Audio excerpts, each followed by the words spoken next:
Good afternoon and welcome to the classroom at Legend Acres. This is Rocko with us today, and Rocko is a foster dog here at Legend Acres through Legend Acre Charities, our sister organization and nonprofit. And Rocko here has already completed his fundamentals and his AKC Star Puppy Test, and so he is actually starting a new curriculum today as he is possibly pending adoption. And so we are going to start basic obedience today. So the way that fundamentals and basic obedience works at Legend Acres is probably a little bit different than some other courses. So for our courses, fundamentals is sit means sit, down means down, stay means stay, leave it means leave it. Okay? And so with that, we're just teaching the individual command. And then once they are competent in that, which is the foundation of which we build our courses on, then we move up to basic obedience. Because in basic obedience, what we do is we work on time, distance, and distraction. And so when we change those three factors, what it does is it changes the ability of a dog to be able to do what we're asking them to do. So for instance, when we're working on a stay, we're working on time versus the distance factor, because once we have the time factor down on how long they can do a stay, then our distance doesn't become as relevant to that. But we cannot change more than one factor at a time with that, and so we're only changing one thing at a time. So our first thing that we're going to do today after we do this seeking exercise is that we are going to work on an auto sit. And so what I'm going to do is I'm going to show you what an auto sit is and why we teach it and its purpose in real life as well. And so all of the training that we do has real life application and purposes here, and we do tricks for fun also. But in all of our obedience classes, there is a purpose to everything that we do. And so with the auto sit, what we're doing is we are giving another rule to leash walking. So in fundamentals, the rule is that they're not allowed to pull. And so we accomplish that through loose leash walking and some loose leash walking exercises.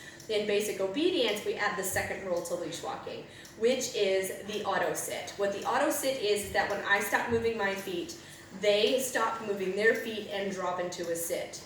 Now, we have to teach that auto sit before that auto sit starts to really become automatic, okay? And there's a couple of real life applications for this. One, what happens if you stop walking at a crosswalk and your dog doesn't stop, okay?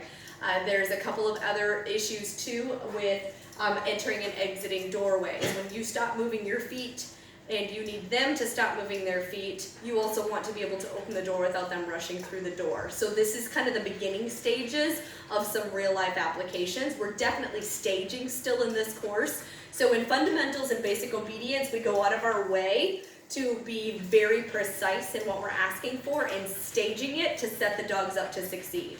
And so that way, when we get to real life situations, they're not questioning what it is that they're doing. They've already been exposed to it, so they haven't been there, done that. I understand what to do, and then you're not struggling against all of the distractions and everything else that are going on when real life is kind of out there coming at you, okay?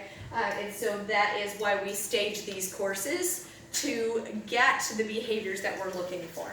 So I'm going to go ahead and start with this auto sit, and I think we got Rocko nice and calmed down here with the seating exercise that we did. Oh, you have to chew your food though, honey. Yes. Okay, so what we're going to do is we're going to do a couple cognition exercises first. So we're going to do touch. Good job. Rocko, touch. Just so that I know that I've got his attention. Rocko, touch. Good job. Good job. And so then I'm going to go ahead and grab this leash, and then we're going to do some with me. Rocko, with me. So just to remind him what it is that we're doing. Rocko, with me. Good boy. Good boy, Rocko, with me. So now I'm going to start asking him to do the sit when I stop. Good job. And so he just did that because he was kind of expecting something from me, but I'm going to show you how we're going to get this, okay? Rocko, with me. Rocko, sit. Good. So if you notice, I said his name before my feet stopped moving, because one, he needs to know I'm speaking to him. Two, he also needs to know that something is absolutely coming next. Okay, and so I'm prepping him him for watching me to stop. The other thing that we can do is we can stomp a little bit to get them to understand that we're stopping. But I am not only taking an exaggerated step, but I'm also giving him the verbal command. So it's that two-part command, that preparatory command and the command of execution. So I'm saying his name, and then I am also giving him the what's next, and I'm giving him a reward, and I'm also incorporating in my hand signal. So right now in these beginning stages, I'm setting him up to succeed. I want him to stop and sit every time my feet stop moving, okay? And so in this way, I'm starting very precise in giving him every cue of what is happening to be able to set him up to succeed. Then slowly as we practice this over time in this course, we're going to start taking out the verbal command, and then we're only going to use the hand signal. Then we're going to slowly remove that hand signal and ask him to continue to do that sit in that he's now learned that this is what we're asking for when we stop moving our feet. And then if he does not succeed at that, what we do is that we go back to what's easy. So we go back to asking again with the hand signal, and then we slowly back all of that back out again until he has a complete understanding of what it is that we're asking. Okay, oh, need a drink? We need a refill. All right, Rocko, with me. Rocko, sit. Good. And so right now, Rocko is kind of coming out in front of me, and that's perfectly acceptable. Because in fundamentals, everything we did was right here in front of their space. Rocko, sit. Oh boy. And so it's very normal for him to come out from beside me and be right here. Eventually that's going to tighten up, and he's going to be able to do it from next to me instead of having to come and face me. But in the beginning, that's okay for him to do that, because again, we're still getting the idea of what it is that we're asking across to him. Good job. Rocko, with me. Rocko, sit. Good boy. Easy. Rocko, with me. Rocko, sit. Good boy. Oh, sorry. Find it. Find it. Find it. I dropped the cookies. Get the cookies. Find it. Good job. Can you find it? Good boy. Rocko, with me. Rocko, sit. Good boy. Good catch. Rocko, with me. Rocko, sit. Good boy. And if you watch him, he's starting to slow down and pay a little bit more attention, but he's still out in front of me. What's going to happen is that the more that we do this exercise, the tighter our loose leash walk is going to get into that non-forced heel, which is where I want him to be anyways, okay?